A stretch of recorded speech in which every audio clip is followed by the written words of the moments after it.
Hello everyone, good morning to all of you. Welcome to logic Pathshala. आज के इस video में हम कवर करेंगे 3 और 4 अप्रैल के इम्पॉर्टेंट करंट अफेयर्स के क्वेश्चंस। फ्रेंड, इस वीडियो का पीडीएफ आप लोगों को टेलीग्राम पर मिल जाएगा, जिसका लिंक आपको दिया गया है डिस्क्रिप्शन बॉक्स में। तो आज हम दोनों दिन के करंट अफेयर्स को कवर करेंगे, जो कि आपके इम्पॉर्टेंट रहेंगे आपके आने वाले सभी एग्जाम पॉइंट ऑफ व्यू से। तो चलिए फिर इस इम्पॉर्टेंट सेशन की शुरुआत करते हैं मोटिवेशन कोट से। तो आज का कोट है, it always seems impossible until it's done. देखिए, जब तक कोई चीज़ पूरी नहीं होती ना, हमें वो इम्पॉसिबल लगती है। ऐसा होता है कोई काम हम शुरू भी नहीं करते, हमें शुरू होने से पहले ही उससे डर लग जाता है कि अरे ये काम तो बहुत टफ है, बहुत कठिन है, हमसे नहीं होगा। लेकिन जब हम उस काम को शुरू कर देते हैं ना, तब हमारे अंदर खुद ही कॉन्फिडेंस आ जाता है कि ये इतना भी इम्पॉसिबल नहीं है जितना कि हमें लगता था। इसलिए कभी भी ऐसा ना सोचे किसी काम को करने से पहले ही कि ये हमसे हो ही नहीं सकता। तो इसलिए जो आपने सोचा है उसको शुरू करिए।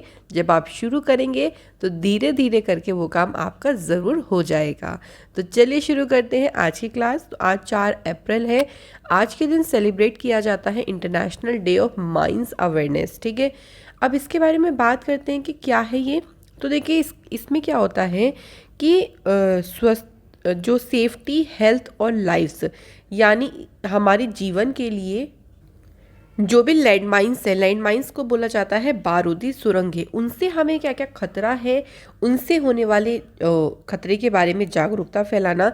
साथ ही साथ में जितनी स्टेट गवर्नमेंट्स हो गई, उन सभी को माइन क्लियरिंग प्रोग्राम्स के लिए प्रोत्साहित करना कि खदान जो हैं, जितनी भी ऐसी लैंडमाइंस है या बारूदी सुरंग हैं, उनको क्या कर सकें, पूरी तरीके से क्लियर कर सकें। ऐसे प्रोग्राम डेवलप करना या ऐसे प्रोग्राम्स को लेके आना, इसके लिए स्टेट गवर्नमेंट को एनकरेज करना। तो इस दिन के तहत ये सब किया जाता है। बात करते हैं क्वेश्चन नंबर फर्स्ट की। पहला क्वेश्चन है, देखिए, Sergey Lavrov met with external affair minister S Jaishankar at Hyderabad House in New Delhi. Lavrov is the foreign minister of which country? देखिए, हाल ही में ये हमारे देश के एस जयशंकर जो एक्सटर्नल अफेयर मिनिस्टर हैं, उनसे इन्होंने मुलाकात करी नई दिल्ली में। तो जो सरगेई लेवरोव हैं, ये कौन से देश के विदेश मंत्री हैं? तो सही आंसर हो जाएगा यहाँ पे Russia is the right answer. देखिए, इस मीटिंग में ना रशिया ने ऑफर किया है भारत को। तो रशिया ने भारत को 15 मिलियन बैरल तेल की खरीद पर एक बहुत बड़ा डिस्काउंट, एक तरीके से बिग डिस्काउंट ऑफर किया है।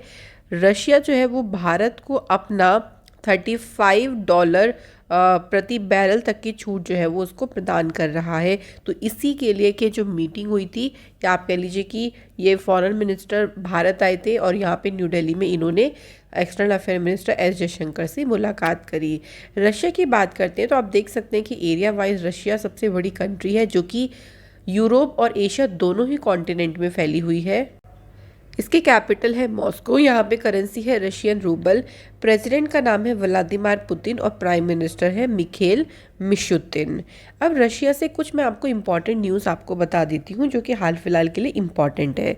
जैसे देखिए, रशिया वर्ल्ड की मोस्ट सैंक्शन कंट्री बन गई, यानी सबसे ज़्यादा प्रतिबंधित होने वाला देश कौन सा बना? रशिया। इंटरनेशनल ओलंपिक कमेटी ने रशिया के जो प्रेसिडेंट है व्लादिमीर पुतिन, उनसे ओलंपिक ऑर्डर वापस ले लिया था। क्यों? In response to the invasion of Ukraine.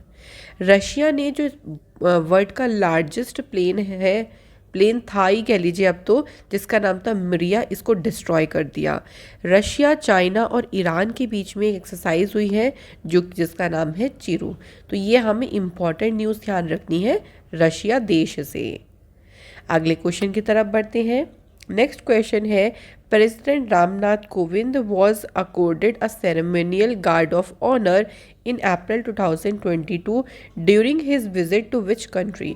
तो अभी रामनाथ कोविंद जी, जो कि हमारे देश के प्रेसिडेंट हैं, वो किस देश की यात्रा पर गए थे, और उस देश की यात्रा के दौरान ही उनको औपचारिक गार्ड ऑफ ऑनर दिया गया? सही आंसर हो जाएगा, देखिए फ्रेंड, यहाँ पे तुर्कमेनिस्तान। तो अभी तुर्कमेनिस्तान की विजिट पर गए और वहीं पर ही उनको ये ऑनर दिया गया। तुर्कमेनिस्तान की जब वो विजिट पर गए तो उन्होंने अपने काउंटर पार्ट जिनका नाम है सरदर वर्दी मुहम्मदोव, आप सभी को पता होगा कि तुर्कमेनिस्तान के ये अभी हाल ही में प्रेसिडेंट बनी है और इन्होंने वहाँ पे दोनों देशों ने आपस में अपने बायलिटरल जो टाइज़ हैं, जो संबंध हैं, उनको बढ़ावा देने के लिए भी यहाँ पर कुछ डिस्कशन भी करी। और ये इंडिपेंडेंट तुर्कमेनिस्तान की भारत की राष्ट्रपति की पहली यात्रा थी, ये भी आप लोग ध्यान रखिएगा। अगला क्वेश्चन है हमारा, recently India and which of the following countries sign an economic cooperation and trade agreement. हाल ही में देखिए, बिल्कुल अभी हाल ही में किस देश ने आर्थिक सहयोग और व्यापार समझौते पर हस्ताक्षर किए हैं? तो सही आंसर हो जाएगा ऑस्ट्रेलिया। तो इंडिया और ऑस्ट्रेलिया के बीच में अभी हाल ही में इसे साइन किया गया। अब यहाँ पे किसने पार्टिसिपेट किया?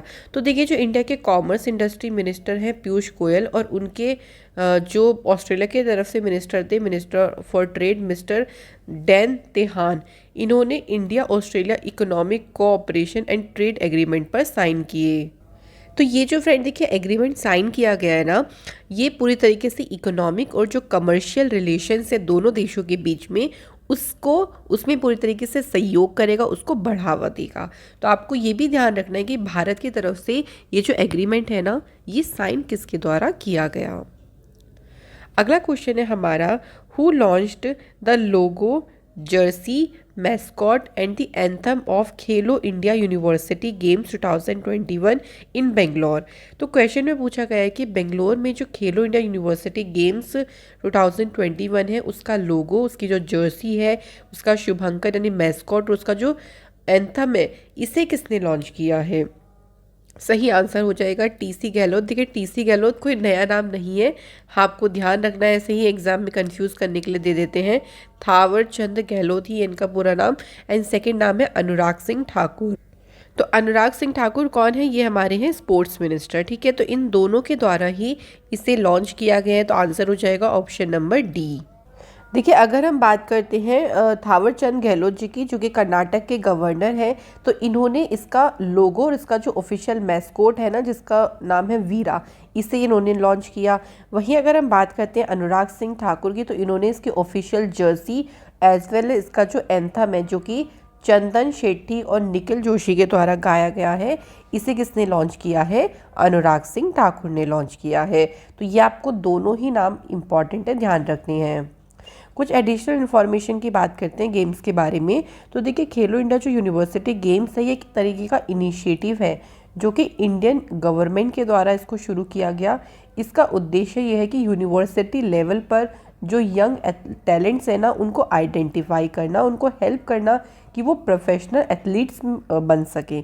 जब आप उनको हेल्प करेंगे, तब ट्रेनिंग प्रोवाइड करेंगे, तो वो उस फील्ड में अच्छे से जा सकते हैं। पहला जो खेलो इंडिया यूनिवर्सिटी गेम हुआ था, ये 2020 में हुआ था Kalinga institute of industrial technology Orissa में, और पंजाब यूनिवर्सिटी ने इसको जीता था। तो जो इसका इनॉग्रल एडिशन हुआ था, इसमें पंजाब यूनिवर्सिटी विजय रहा। तो ये थी कुछ हमारी इंपॉर्टेंट बातें। चलिए नेक्स्ट क्वेश्चन की तरफ बढ़ते हैं। क्वेश्चन है देखिए, who introduced the Indian Antarctic bill 2022 इन लोकसभा। लोकसभा में द इंडियन अंटार्कटिक बिल 2022 किसने पेश किया? तो सही आंसर हो जाएगा फ्रेंड्स यहाँ पे जितेंद्र सिंह जी के द्वारा इसे पेश किया गया। अब इस बिल का क्या उद्देश्य है? देखिए, इसका उद्देश्य है कि अंटार्कटिका में जो इंडिया की रिसर्च एक्टिविटीज़ होती हैं जितनी भी, उनके लिए एक रेगुलेटरी फ्रेमवर्क तैयार करना और अंटार्कटिक इकोसिस्टम को प्रोटेक्ट करना। इस बिल का यही उद्देश्य है। इस टाइम पे अगर हम अंटार्कटिका की बात करते हैं, तो 40 परमानेंट रिसर्च स्टेशंस हैं वहाँ पे, जिसमें भारत के 2 हैं। कौन कौन से? एक तो याद रखेंगे मैत्री, और दूसरे का नाम है भारती। तो वहाँ पे रिसर्च एक्टिविटीज़ और भी अच्छे से हो सकें, और भी ज़्यादा क्या है रिसर्च प्रोजेक्ट वहाँ पे चल सकें, तो उसके लिए ढांचा तैयार करना ही इस बिल का मेन उद्देश्य है। अगला क्वेश्चन है, कौन सी ऑर्गेनाइजेशन है जिसने लॉन्च किया है एक आइडियाथन, जिसका नाम है मंथन। इसका उद्देश्य यह है कि सिक्योरिटी मार्केट में क्या करना, इनोवेशन को प्रमोट करना, यानी नवाचार को बढ़ावा देना। अब कौन सी ऑर्गेनाइजेशन ने इसे लॉन्च किया है? तो आपका आंसर हो जाएगा सेबी। सेबी के द्वारा इसे लॉन्च किया गया है। सेबी की जो अभी प्रेजेंट में चेयरपर्सन है, उनका नाम है माधवी पुरी बुच। उन्होंने इस आइडाथन को मुंबई में लॉन्च किया। ये 6 वीक का एक लॉन्ग आइडाथन है जिसको सेबी क्या कर रहा है, सेबी ने लॉन्च किया है। इसका उद्देश्य ही यही है कि सिक्योरिटीज़ मार्केट में नई नई चीज़ों को या इनोवेशंस को प्रमोट करना। अब सेबी की बात आती है, यानी security and exchange board of India. ये इसकी फुल फॉर्म है। इसकी इस्टेब्लिशमेंट हुई 12 अप्रैल 1992 और इसका हेडक्वार्टर है मुंबई, महाराष्ट्र में। अगला क्वेश्चन है हमारा, according to the El Dorado weather website, इस वेबसाइट के according which city was the 3rd hottest city in the world. भाई पूरी दुनिया में तीसरा सबसे गर्म शहर कौन सा बना। तीसरा इसलिए यहाँ पे पूछा गया है क्योंकि ये भारत का ही शहर है जिसका नाम है चंद्रपुर, और ये चंद्रपुर डिस्ट्रिक्ट, और ये कहाँ पर है, ये आपको ध्यान रखना है, ये है महाराष्ट्र स्टेट में, जो कि तीसरा हॉटेस्ट सिटी इनके द्वारा बताया गया है इस वेबसाइट के द्वारा। बात करें अगर सबसे हॉटेस्ट सिटी की, पहले नंबर पे कौन सा है, तो वो शहर है देखिए कायस सिटी ऑफ माली। तो अभी रिसेंट टेम्परेचर के अकॉर्डिंग ये बताया गया है कि अभी इस टाइम पे जो सबसे हॉटेस्ट प्लेस है ना पूरे अर्थ का, वो है कायस सिटी ऑफ माली। माली का ही सेकंड एक और शहर है सियोगू, जो कि सेकंड नंबर पे लिस्ट में, वहाँ पे टेम्परेचर देख सकते हैं 43.8 डिग्री। और थर्ड कौन सा है, चंद्रपुर, जो कि इंडिया में है। यहाँ पे मैक्सिमम टेम्परेचर दर्ज किया गया है 43.2 डिग्री सेल्सियस। अगला क्वेश्चन है हमारा, which state has become the top producer of vegetables. कौन सा राज्य वेजिटेबल्स में सबसे शीर्ष उत्पादक राज्य बन गया है। तो राइट आंसर हो जाएगा फ्रेंड्स यहाँ पे Uttar Pradesh is the right answer. Second number पे है वेस्ट बंगाल। वहीं अगर हम फ्रूट प्रोड्यूसर की बात करते हैं तो उसमें पहले नंबर पे कौन सा है, आंध्र प्रदेश।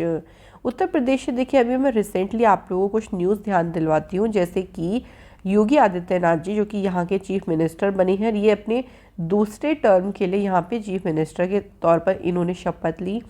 उत्तर प्रदेश की गवर्नमेंट के द्वारा 4 विलेज को जो कि नेपाल बॉर्डर के पास में है उनको as a revenue village declare किया गया। उत्तर प्रदेश में ही झांसी रेलवे स्टेशन है जिसका नाम वीरांगना लक्ष्मीबाई रेलवे स्टेशन किया गया। और उत्तर प्रदेश की गवर्नमेंट ने फ्री स्मार्टफोन योजना को लॉन्च किया। तो ये सभी आपको ध्यान रखनी है उत्तर प्रदेश से। अगला क्वेश्चन है friends, which state set up Nandini शीरा समृद्धि कोऑपरेटिव बैंक। कौन से राज्य ने नंदिनी शीरा समृद्धि सहकारी बैंक की स्थापना की। सही आंसर हो जाएगा यहाँ पे कर्नाटक स्टेट के द्वारा इसकी स्थापना की गई। अब ये क्या है, देखिए ये एक स्पेशल प्रोग्राम है। तो ये राज्य का एक स्पेशल प्रोग्राम है जो कि उनको खुद का बैंक को स्टेबलाइज करने में मदद करेगा, और इससे क्या होगा, उनको ज़्यादा से ज़्यादा फाइनेंशियल जो सहायता है वो मिल पाएगी और उनकी जो इकोनॉमिक कंडीशन है उसमें भी इम्प्रूवमेंट हो पाएगी। तो इसी के लिए ही ये जो कोऑपरेटिव बैंक है इसको सेटअप किसके द्वारा किया गया, कर्नाटक गवर्नमेंट। तो कर्नाटक के जो चीफ मिनिस्टर हैं बसवराज बोम्मई, उन्होंने नंदिनी शीरा समृद्धि सहकार जो ये बैंक है इसके लोगों को भी रिलीज़ किया। कर्नाटक की बात आती है तो चीफ मिनिस्टर हैं बसवराज बोम्मई, गवर्नर है Thawarchand Gehlot, number of district है 31, लोकसभा सीट 28, राज्यसभा सीट है 12। इम्पॉर्टेंट नेशनल पार्क में है बांदीपुर, बानेरघट्टा, कुद्रेमुख, नागरहोल और अंशी। तो ये सभी नेशनल पार्क आपके इम्पॉर्टेंट हैं। कर्नाटक से अगर हम कुछ करंट अफेयर्स की बात करते हैं तो देखिए कर्नाटक जो है इंडिया का पहला स्टेट बना जिसने AVGC सेंटर ऑफ एक्सीलेंस को लॉन्च किया। कर्नाटक की गवर्नमेंट ने NPCI और SBI के साथ में पार्टनरशिप करी ई-रूपी की इम्प्लीमेंटेशन के लिए। कर्नाटक की गवर्नमेंट ने दिशांक एप्लीकेशन को लॉन्च किया और कर्नाटक बना था पहला स्टेट जिसने जो जॉब्स होती हैं उसमें ट्रांसजेंडर पर्सन की रिजर्वेशन की बात कही थी। तो ये सभी कर्नाटक से आपको ध्यान रखनी है। अगला क्वेश्चन है हमारा, which bank has been adjusted the best performing bank in SHG linkage by the national rural livelihood mission NRLM। तो इसमें हमें बताना है कि किस बैंक को सर्वश्रेष्ठ प्रदर्शन करने वाला बैंक घोषित किया गया है। सही आंसर हो जाएगा friends HDFC bank is the right answer. तो अगर हम बात करते हैं, देखिए जो अवार्ड है ये प्रेजेंट किसने करे, तो गिरिराज सिंह के द्वारा ये प्रेजेंट किए गए, जो कि रूरल डेवलपमेंट मिनिस्टर हैं। और उन्होंने ये जो किसे प्रदान किया है, के वेंकटेश को प्रदान किया है, जो कि HDFC बैंक में सस्टेनेबल लिवलीहुड इनिशिएटिव के हेड हैं। इनको ये जो अवार्ड है वो दिया गया। HDFC बैंक ने अभी देखिए हाल फिलहाल में best private bank in India, जो ग्लोबल प्राइवेट बैंकिंग अवार्ड्स अभी अनाउंसमेंट हुई थी, उसमें बेस्ट प्राइवेट बैंक का अवार्ड किसे गया था, HDFC बैंक को। इसकी जो स्थापना है अगस्त 1994 में हुई और इसका हेडक्वार्टर है मुंबई में। अगला क्वेश्चन है हमारा, देखिए who assumed the appointment of commandant national defence academy. तो हमें अभी बताना है फ्रेंड्स कि नेशनल डिफेंस अकेडमी में कमांडेंट की नियुक्ति किसने ग्रहण करी या किसको इस पद पर अपॉइंट किया गया। राइट आंसर हो जाएगा फ्रेंड्स, अजय कोचर जी को इसके लिए अपॉइंट किया गया है। वाइस एडमिरल जो अजय कोचर हैं ये इंडियन नेवी में शामिल हुए थे 1 जुलाई 1988 को। ठीक है, तो अब ये क्या बन गए, नेशनल डिफेंस अकेडमी में कमांडेंट के पद पर इनको अपॉइंट किया गया। अगला क्वेश्चन है, देखिए who has taken over as a director general of zoological survey of India. तो जूलॉजिकल सर्वे ऑफ इंडिया के अभी हाल ही में महानिदेशक के रूप में किसने पदभार संभाला है। सही आंसर हो जाएगा डॉक्टर S राजू। तो इनका नाम ध्यान रखिएगा फ्रेंड्स, इंपॉर्टेंट क्वेश्चन है। तो ये जूलॉजिकल सर्वे ऑफ इंडिया में एज ए डायरेक्टर जनरल पद के लिए अपॉइंट हुए हैं और इन्होंने श्री RS गरखल का स्थान लिया है, जो कि 31 मार्च को रिटायर हो गए थे। ओके, और अपनी इस पोस्ट से पहले देखिए अगर हम डॉक्टर S राजू की बात करते हैं तो ये एडिशनल डायरेक्टर जनरल रहे और नेशनल हेड भी रहे mission 3 mission 4 at zoological survey of India के हेडक्वार्टर में। तो हमें ये पोस्ट तो ध्यान रखने की ज़रूरत नहीं है, लेकिन आप ध्यान कहीं कहीं ये रखिएगा ज़रूर कि सक्सीड किसे कर रही हैं और कौन सी पोस्ट पर ये अपॉइंट हो रही हैं। जूलॉजिकल सर्वे ऑफ इंडिया की बात करते हैं तो it is a scientific agency of India, जिसकी शुरुआत हुई 1851 में। It is a government of India organisation, जो कि मिनिस्ट्री ऑफ माइंस के अंडर में काम करती है। इसका हेडक्वार्टर है कोलकाता वेस्ट बंगाल में और इसको शुरू किया था थॉमस ओल्डहॉम ने। नेक्स्ट क्वेश्चन है हमारा, who assumed charge as a deputy chief of the naval staff. हाल ही में देखिए नौसेना स्टाफ के उप प्रमुख के रूप में पदभार किसने ग्रहण किया। सही आंसर हो जाएगा संजय महिंद्रू के द्वारा जो है या संजय महिंद्रू ये नेवल स्टाफ में डेप्यूटी चीफ अपॉइंट किए गए हैं। इन्होंने वाइस एडमिरल रवनीत सिंह को सक्सीड किया।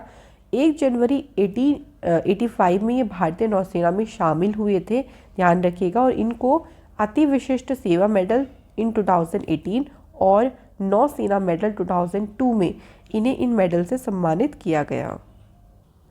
तो देखिए फ्रेंड, कुछ और अपॉइंटमेंट की बात करते हैं ताकि हम कुछ रिवीजन कर सकें। देखिए तो मारुति सुजुकी के अभी हाल ही में MD और CEO बने हिसाशी ताकुएची। इसके बाद देखिए जय शाह जी का 1 साल का जो टर्म है उसको एक्सटेंड किया गया as a president of Asian cricket council. वहीं माधवी पुरी बुच्च ये CB की पहली वुमेन चीफ अपॉइंट की गई और संजय सानियाल ये फुल टाइम मेंबर बने economic advisory council to PM। तो ये हमें कुछ इंपॉर्टेंट अपॉइंटमेंट्स ध्यान रखने हैं। अगला क्वेश्चन है, देखिए PharmEasy has launched its latest campaign steering home as its brand ambassador. तो फार्म इजी ने अपना एक लेटेस्ट कैंपेन शुरू किया और इस कैंपेन के लिए उन्होंने किसे अपने ब्रांड एम्बेसडर के रूप में अपॉइंट किया है। तो राइट आंसर हो जाएगा फ्रेंड्स यहाँ पे Aamir Khan is the right. तो फ्रेंड देखिए इनका जो कैंपेन है ना उसका नाम है हैशटैग घर बैठे बैठे टिकट इजी। तो इस कैंपेन के थ्रू ये लोगों को इस चीज़ के बारे में जोर देंगे कि कैसे हम दवाएं, जितनी भी मेडिसिन है या कोई डायग्नोस्टिक टेस्ट है, जो हेल्थ केयर प्रोडक्ट है, उनको हम कन्वीनियंटली अवेलेबल, मतलब वो हमारे घर पर ही बैठे बैठे हमें ईजिली अवेलेबल हो जाएंगे। तो इसके लिए उन्होंने कैंपेन शुरू किया और इसी कैंपेन के लिए उन्होंने आमिर खान को अपना ब्रांड एम्बेसडर बनाया है। कुछ और ब्रांड एम्बेसडर की बात करते हैं तो देखिए गेम्स 24/7 जो कि एक ऑनलाइन स्किल गेमिंग कंपनी है, उन्होंने शुभमान गिल और ऋतुराज गायकवाड़ को अपने My11 सर्कल के लिए ब्रांड एम्बेसडर बनाया। कोका कोला इंडिया की जो सॉफ्ट ड्रिंक ब्रांड है थम्स अप, उन्होंने शाहरुख खान को ब्रांड एंडोर्सर के रूप में अपॉइंट किया। और प्लांट बेस्ड मीट कंपनी है गुड डॉट, इन्होंने olympic gold medallist Neeraj Chopra को अपने ब्रांड एम्बेसडर के लिए अपॉइंट किया है। अगला क्वेश्चन देखिए, which state will host 83rd national table tennis championship 2022। तो 83rd नंबर की जो ये नेशनल टेबल टेनिस चैम्पियनशिप होगी, इसकी मेजबानी कौन सा राज्य करेगा? राइट आंसर हो जाएगा friends, Meghalaya is the correct answer. ये जो चैम्पियनशिप चलेगी ना, ये 18 अप्रैल से शुरू होकर 25 अप्रैल तक चलेगी, जो कि मेघालय के शिलोंग में इसका आयोजन किया जाएगा। ये दूसरी बार है जब कोई नॉर्थ ईस्ट की जो स्टेट है वो वर्ल्ड के लार्जेस्ट टेबल टेनिस टूर्नामेंट को होस्ट करेगी, तो ये हमें ध्यान रखना है। अगला क्वेश्चन है हमारा, who has become the highest wicket taker in the Indian Premier League 2022 with 171 wickets to his name. तो उन्होंने अपने नाम कितने विकेट कर लिए? टोटल 171 विकेट कर लिए, और सबसे ज़्यादा इन्होंने आईपीएल में विकेट लिए हैं। इन प्लेयर का नाम क्या है? सही आंसर हो जाएगा ड्वेन ब्रावो। ड्वेन ब्रावो देखिए चेन्नई सुपर किंग के ऑलराउंडर हैं और हाईएस्ट विकेट टेकर भी बन गए हैं ये इंडियन प्रीमियर लीग में। इन्होंने ये जो अचीवमेंट हासिल करी, अभी देखिए 31 मार्च को इनका मैच हुआ था लखनऊ सुपर जायंट्स के अगेंस्ट में, मुंबई में। कहाँ पे? मुंबई का ब्रेबॉर्न स्टेडियम है, उसी दौरान उन्होंने ये उपलब्धि हासिल करी। इन्होंने इससे पहले देखिए जो रिकॉर्ड था वो श्रीलंका के पेसर लसित मलिंगा के नाम था। टोटल 170 आईपीएल में इनके विकेट्स थे, लेकिन इसी को ही ब्रेक कर दिया है ड्वेन ब्रावो ने 171 विकेट के साथ में। ये है इम्पॉर्टेंट। तो फ्रेंड, आज के हमारे सभी इम्पॉर्टेंट करंट अफेयर्स हो चुके हैं। सैटरडे मैंने आप लोगों से 2 क्वेश्चन पूछा था। पहला क्वेश्चन था कि जो बुक है Anfield barrels India's oil story, ये बुक किसने लिखी है? तो ऋचा मिश्रा बिल्कुल सही आंसर है। सेकंड था कि जो ऑनलाइन गेमिंग कंपनी है गेम्स 24/7, इन्होंने ब्रांड एम्बेसडर बनाया है ऋतिक रोशन को। और एक और क्वेश्चन पूछा था कि जो इंडिया का हाईएस्ट गैलेंट्री अवार्ड है उसका नाम है परमवीर चक्र। तो आप सभी ने बिल्कुल सही आंसर करे हैं, and thank you so much. आप लोग आंसर करते हैं तो बहुत अच्छा लगता है। आज का कमेंट है जितेंद्र रोत और बलराम कुमार पौदर जी का। तो चलिए आज के क्वेश्चंस भी देखते हैं। पहला क्वेश्चन है, भारत के नए चीफ इकोनॉमिक एडवाइज़र कौन बने? और सेकंड क्वेश्चन देख लेते हैं क्या है कि भारत के पहले नेशनल मैरीटाइम सिक्योरिटी कोऑर्डिनेटर कौन बने हैं? तो दोनों क्वेश्चन आज अपॉइंटमेंट से लिए गए हैं। आप लोग मुझे कमेंट सेक्शन में ज़रूर बताइएगा इन दोनों के आंसर्स, और मैं आशा करती हूँ कि आज की वीडियो के कॉन्सेप्ट आपको अच्छे से समझ आए होंगे। और कोई भी अगर डाउट, कोई क्वेरी भी हुआ करे तो आप कमेंट सेक्शन में भी बता सकते हैं, या फिर आप डायरेक्ट टेलीग्राम पर भी मैसेज कर सकती हैं। Thank you so much for watching this video.